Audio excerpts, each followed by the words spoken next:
तो मैं ये कह रहा था कि पुण्य और पाप कर्मों को भी समझना चाहिए। पाप पुण्य कर्म कोई दूसरा करवाता है, ये भी एक हमारी धारणा उल्टी है।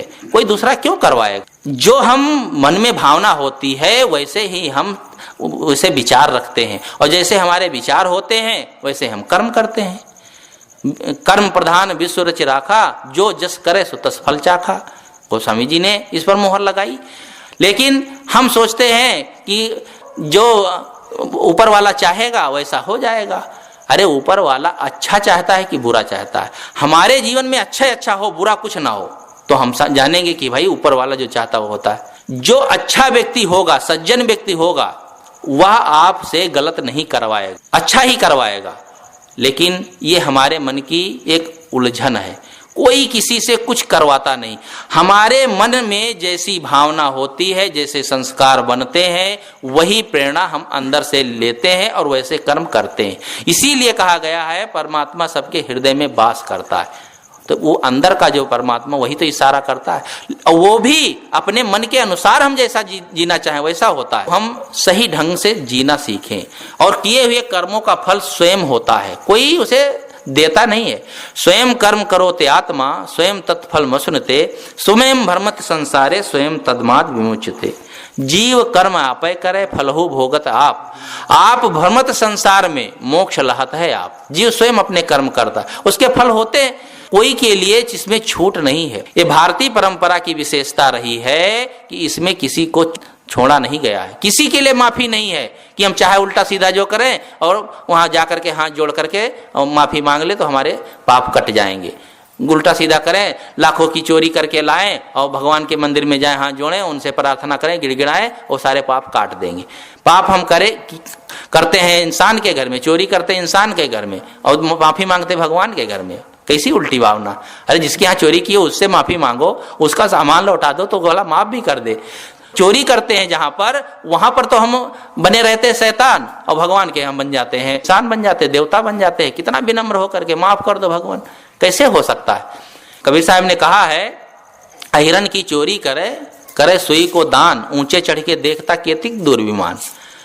अहिरन मतलब वो नहीं होती निहाय, यानी कि खूब धन 2 नंबर से गलत करके इकट्ठा किया चोरी बाजारी से, उसके बाद 2 रुपए का दान कर दिया। सोचा कि अरे हमारे लिए तो भगवान विमान भेजेगा क्योंकि हम तो धर्मात्मा है।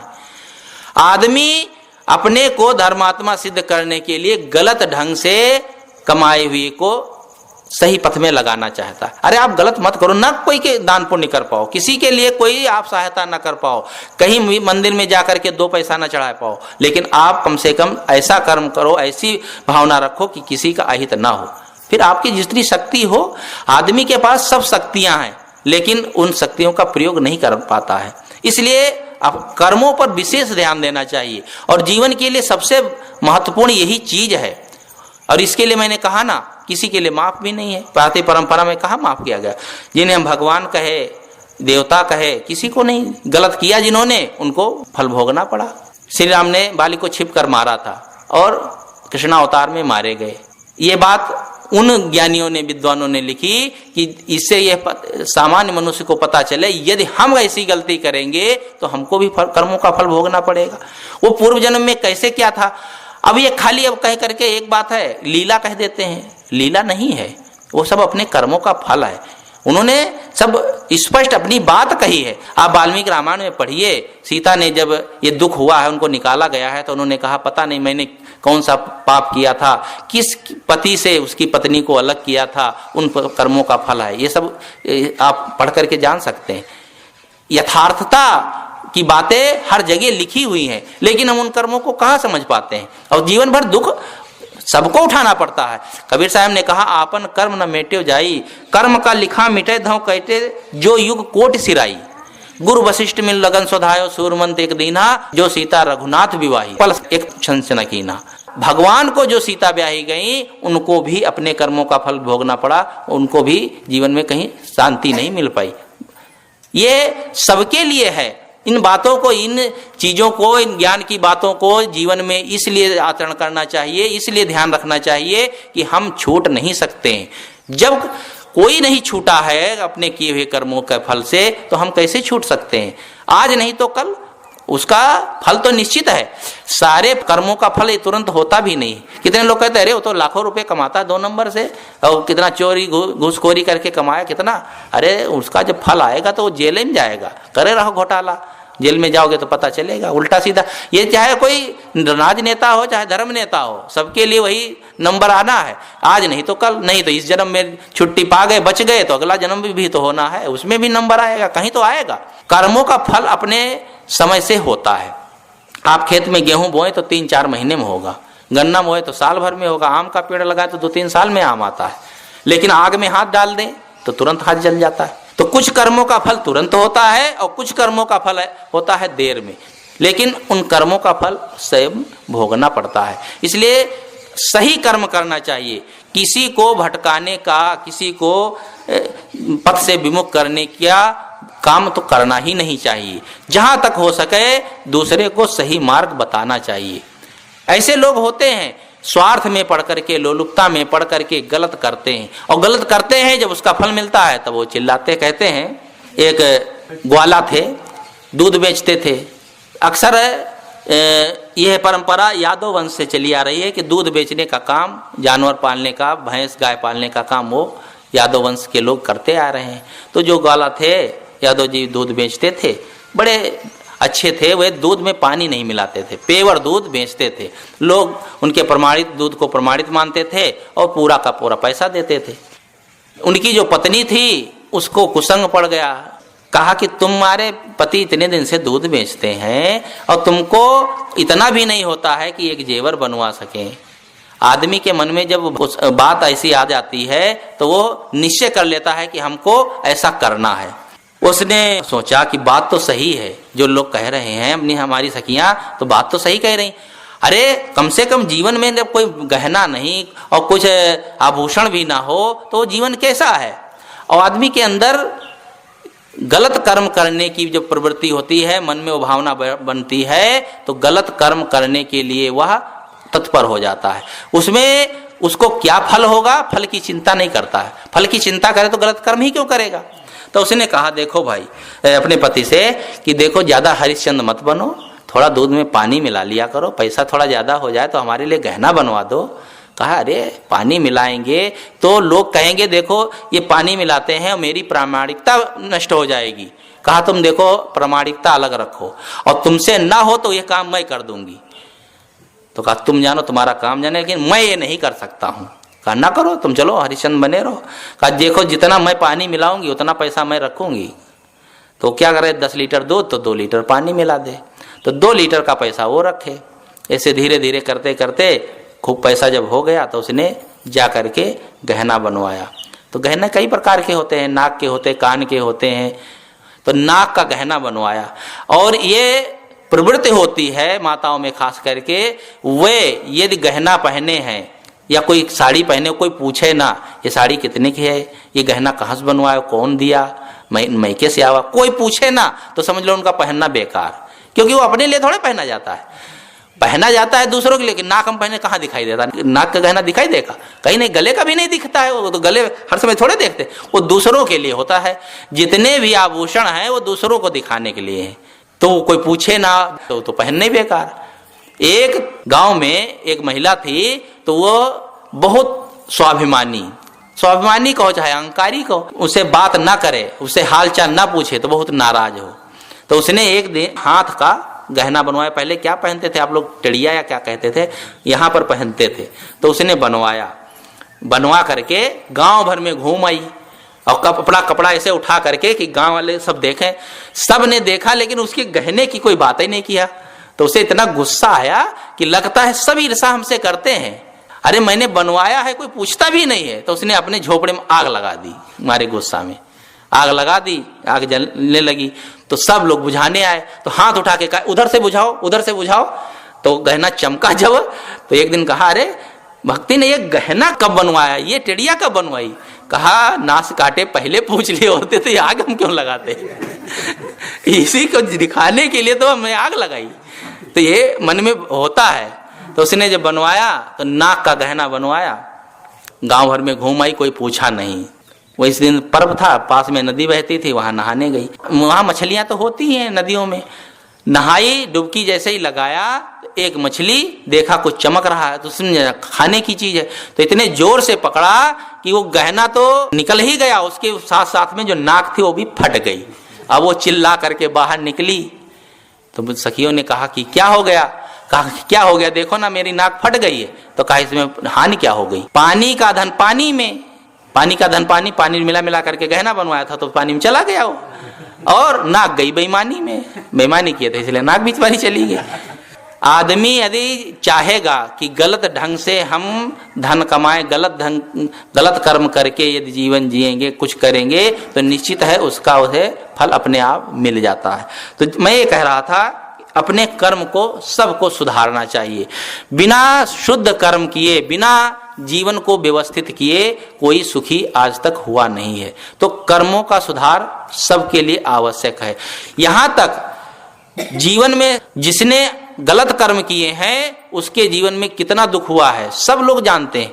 आज के जमाने में ये सब बहुत देखा जाता है। गलत कर्म नहीं कहा जाता है, आदमी के अंदर ऐसी एक वो सवार हो जाती है मन में भावना कि हम जो कर रहे हैं सही ही कर रहे हैं। लव मैरिज लोग करते हैं, देखा जाता है 90% ये टूट जाते हैं क्योंकि इसमें भावुकता होती है। भावुकता में लोग ऐसा उलझ जाते हैं। अगर उनके घर के परिजन स्वजन समझाएं बुझाएं कि ऐसा मत करो, ढंग से विचार पूर्वक काम करो, तो नहीं सुनते हैं। एक भक्त की लड़की थी, बहुत समझदार, पढ़ने में भी और बढ़िया गा लेती थी। हम लोग जाएं तो लगे कि ये तो कोई बहुत समझदार संस्कारी है, लेकिन एक कुसंग पड़ा ऐसा कि एक ईसाई लड़के के संग उसने लव मैरिज किया। हमने समझाया ईसाई के यहाँ मांस खाया जाता है। कहा चाहे मांस खाना पड़े चाहे कुछ करना पड़े, मारे जोश में कहा हम जाएंगे तो उसी के साथ जाएंगे। कहा तुम हिंदू में या कोई शाकाहारी किसी के यहाँ जाओ, हम नहीं जात पात बहुत मानते हैं, लेकिन ईसाइयों के यहाँ जाओगी तो दुख पाओगे। समझाया लेकिन वो मानी ही नहीं। बहुत समझा बुझा के चले आए लोग, क्या करें। जब थोड़े दिन रहते हुआ तो वहां तो मांस पकता है, मांस खाते हैं वो लोग। कहा मांस खाना पड़ेगा। अब वो रो रो करके उसको हालत खराब, क्योंकि जो भक्त घर के बच्चा हो उसके जीवन में ये कभी देखा ना हो। अब वो रोए चिल्लाए, कहा आप चिल्लाओ रो। जीवन में इतना तड़पती कि साल भर में वह अपने को नहीं संभाल पाई और बस एक ऊंचा सा पुल था, पुल के नीचे कूद गई, मर गई। ये सच्ची घटना है अपने भक्त की। क्या करे, लोग समझाते नहीं, समझ में बात आती है। क्योंकि अब जो संस्कार हैं, संस्कारों के विपरीत जब कहीं ऐसा संग पड़ेगा तो आदमी कैसे सहेगा।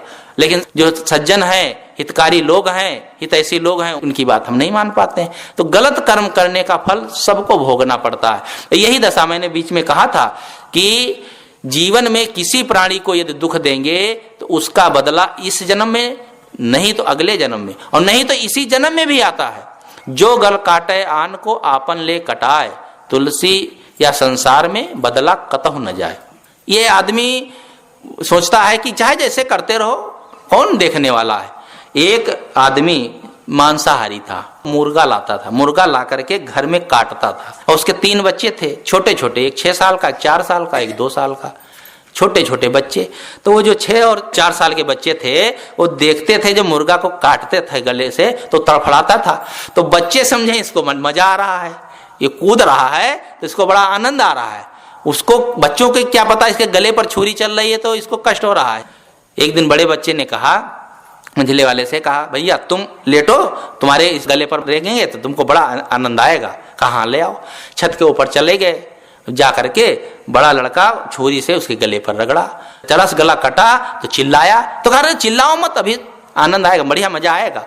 और बस उसने जोर से छुरी रगड़ दी और जोर से चिल्लाया। नीचे माँ थी, वो 2 साल के बच्चे को नहला रही थी गर्म पानी से। उसने सोचा जब इतनी जोर चिल्लाया तो कोई बात है, दौड़कर ऊपर जाती तो देखती है कि वो गले पर छुरी रगड़ रहा है। जोर से डांटा तो बेचारा भयभीत होकर के भागा सामने सीढ़ी की तरफ। तो माँ थी, क्या करे, ऊपर 2 मंजिल से नीचे कूद पड़ा, सिर नीचे, बस तुरंत सिर फट गया। बड़ा वाला लड़का भी मर गया तुरंत।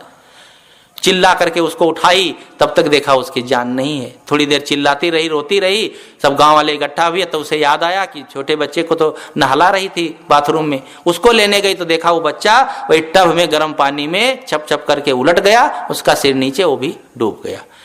कुछ मिनटों में तीनों बच्चों से वो परिवार हाथ धो बैठा। तब तक उसका जब पति आया तो वो भी रोने चिल्लाने लगा। अब रोते चिल्लाते क्यों हो, लाओ मुर्गा काटो ना इन बच्चों के सामने। ये बच्चों को ये वही चीज दे करके ये दुर्दशा हुई, और फिर किसी दूसरे जीव का गला काटोगे तो क्या अपने बच्चों पर नौबत नहीं आएगी? तब वो पछताता है। तब पछताया होता का जब चिड़िया चुग गई खेत। आदमी के ऊपर जब कष्ट आता है तब सोचता अब हम ठीक चलेंगे, पहले से ही सही मार्ग में क्यों नहीं चलते हो। इसलिए कर्मों का सुधार हर व्यक्ति को करना चाहिए। तो मैंने अपनी बात शुरू की थी कि जीवन में कर्मों का बहुत बड़ा महत्व होता है। जैसा हम कर्म करते हैं उसका फल भोगना पड़ता है, इसलिए सही कर्म करें। जीवन में जो कर्म करेंगे तो आज नहीं तो कल उसका फल प्रतिफल मिलेगा। ये बात अकाट्य है। आप लोगों को नहीं कहानी सुनाते हैं, दोहराने की जरूरत नहीं है। सुभान मियाँ की कहानी, वो टट्टी करते हुए बेर खा रहे थे तो अपने मुंह से कह दे, बेस्या से कह दे, अरे तुम क्या कहोगी, टट्टी करते हुए बेरे तो खा रहे थे। कहानी तो आप लोग सुन चुके हैं, उसको दोहराना नहीं।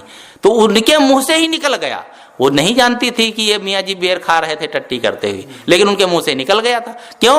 क्योंकि उनके अंदर तो था, वो कर्म का संस्कार तो अंदर भरा था, समय से निकल गया। एक सच्ची घटना है यही सीतापुर जिले की। एक आदमी कहीं से हत्या करके चला गया एक जगह, तो वहां पर एक खाली जगह थी, तो वहीं पर वो कुटिया उटिया बना करके रहने लगा। लोग समझे कि महात्मा है। खैर वो जब रहता था तो सही ढंग से रह रहा था, उसने हत्या जरूर की थी, लेकिन वहां जब रह रहा था तो बड़े सही ढंग से रह रहा था। लोग उससे प्रभावित हुए कि महात्मा है, लोग आने जाने लगे। वो कुटिया बना लिया। फिर उसके मन में हुआ ये तो मैंने गलती की जो की, लेकिन अब सही ढंग से जीवन जिएंगे। उसके पीछे सीआईडी लगी, तो सीआईडी पता लगाते लगाते पहुंचा, तो उसे पता लगा कि एक आदमी यहाँ 15 साल पहले आया था और यहाँ पर रह रहा है, और कहाँ से आया था, क्या करके आया था या नहीं। तो धीरे धीरे उसे खोज लगी। तो उसने सोचा ऐसे तो बताएगा नहीं, इसका चेला बनना चाहिए। तो उसी का वो चेला बन करके वहां रहने लगा। 1-1.5 महीना रहा। जब उसका विश्वास पात्र हो गया तब उसने कहा, गुरु महाराज आपसे क्या छिपाना, आप तो मेरे गुरु हैं, गुरु से नहीं छिपाना चाहिए। गुरु से कपट, मित्र से चोरी की हो अंधा, फिर आगे के लिए कहना भी ठीक नहीं। तो उसने कहा क्या बात है बेटा? कहा बात क्या है, मुझसे गलती हो गई, मैं पड़ोसी की हत्या कर आया हूँ। और वो सीआईडी था, वो हत्या नहीं किया था। उसने कहा पड़ोसी से मेरे से गलती हो गई, पड़ोसी से की हत्या हो गई, मैं भाग करके आया हूँ, पुलिस मेरे पीछे है, महाराज मुझे ध्यान रखिएगा। अरे कहा तुम मत घबराओ, ये पुलिस वाले कुछ नहीं जान पाएंगे। 15 साल पहले तो मैंने ये हत्या की थी, तो आज तक कोई पता नहीं लगा पाया। तुम चुपचाप बस भेष बदल देते हैं, तुम्हारा नाम रख देते हैं वेदानंद, बस तुम मस्त रहो, भेष बदल जाए बस, कहाँ कोई पहचान पाएगा। तो उसने कहा ठीक है महाराज। अब उसको तो उतना ही पता लगाना था। शाम को उसको वेश बदले तो साधु का वेश वो पहने चला गया थाने में रात में, वहां से पुलिस आ गई, वो घेर करके पकड़ लिए गए। ये सच्ची घटना है। 15 साल पहले उसने जो गलत कर्म किया था वह उसके मुंह से आज उजागर हो गया और उसका फल आज मिल गया। तो कहीं भी यदि हम गलत करते रहेंगे तो निश्चित है उनका कर्मों का फल हमारे संस्कार रूप में सन्निहित होगा। कहते हैं ना, चित्रगुप्त 2 पार्षद बैठे रहते हैं कंधों पर, वो लिखते रहते हैं।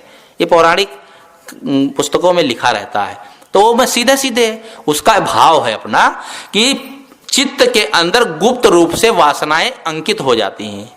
चित्त गुप्त कोई व्यक्ति नहीं है जो बैठ करके कंधों पर किसी के लिखते हैं। चित्त के अंदर गुप्त रूप से जो वासनाएं अंकित हो जाती हैं वो मिटती नहीं है। आप भले ना जान पाए, आप कर्म कर लेंगे, आप भूल जाएंगे, बाहर से याद नहीं रहेगा, लेकिन आपके अंदर चित्त के अंदर वो संस्कार रूप में छाप पड़ जाएगी और वो अमिट हो जाते हैं। और उन्हीं संस्कारों को लेकर के फिर कर्मों का सिद्धांत तय होता है। इसलिए जीवन में हम सही पथ पर चलें, अच्छे कर्म करें। सौभाग्य से ये हमें मनुष्य जीवन मिला और मनुष्य जीवन के साथ साथ ऐसा हमें वातावरण मिला, ऐसे लोग मिले। समाज अच्छा ना मिले तो हमारा वो भी काम नहीं हो सकता है। मानुष तन सदगुरु मिलब, मोक्षो इच्छा होए, दुर्लभ तीनों परम है और पाए सुयोग न खोए। मनुष्य का जीवन ही मिलना बहुत कठिन है। कुत्ते बिल्ली का जीवन, अभी पूरे प्रांगण में यदि मच्छरों को गिना जाए तो पूरे विश्व में इतने मनुष्य नहीं होंगे, उतने मच्छर हैं। तो मनुष्य का जीवन ही बड़ा कठिन है। ये तो भाई मनुष्यों की व्यवस्था करना पड़ता है। इसलिए कहते हैं जनसंख्या बहुत बढ़ गई है भैया, कम होना चाहिए। क्या ये जीव जंतुओं से ज्यादा मनुष्य थोड़े हो गए हैं? लेकिन मनुष्यों की गिनती होती, जनसंख्या तो मनुष्यों की गिनी जाती, मच्छरों को कौन गिनता है? अन्य पशु पक्षियों को कोई गिन सकता है? अगणित है। लेकिन वह भी मनुष्य जीवन आज मिला। मानुष तन और सदगुरु मिलब, सदगुरु भी मिल जाए, कोई अच्छे महापुरुष मिल जाए जो हमारे जीवन को सही पथ पर अग्रसर कर सके, ये भी हो, और कल्याण की इच्छा हो। मान लो गुरु भी मिल गए लेकिन हमारे मन में भावना ही नहीं है कल्याण की, सत्संग में हम बैठना ही नहीं चाहते हैं, मिले हैं तो बस दूर से कहीं मिल गए, नमस्कार प्रणाम कर लिए, उसके बाद कोई मतलब ही नहीं। तो यदि कल्याण की भावना भी मन में है और है ही, हमें तो इतना जरूर कहता हूं कि जो यहाँ आते हैं उनके मन में जरूर कल्याण की भावना है कि महाराज जी के सानिध्य में रहे हैं और उनके ज्ञान से जो हमें सीख मिली है उसको हम आगे पुष्पित पल्वित करते रहे, ये भावना है, तभी लोग आते हैं और अपने जीवन को उसमें आगे बढ़ाना चाहते हैं। यहाँ ही नहीं, कहीं भी सत्संग में जाते हैं या धर्म स्थल में जाते हैं तो कल्याण की भावना। अगर तीनों संयोग पड़ जाए और फिर भी यदि हम अपना कल्याण न कर पाए तो आत्महन गति जाए। गोस्वामी जी ने कहा ना, आत्महन गति जाए, मानो अपनी आत्मा का ही हम हनन कर रहे हैं, अपना कल्याण यदि नहीं कर पा रहे हैं ये सारी योग्यताएं पा करके, तो हम समझ लो बहुत पाप के भागी होंगे। उस पाप के भागी ना हो इसके लिए हमें चाहिए कि अपने जीवन को शुद्ध करें, पवित्र करें और सही ढंग से जीवन जिए, अच्छे कर्म करें। कर्म जीवन में बहुत महत्व रखते हैं, इन बातों को याद रखें।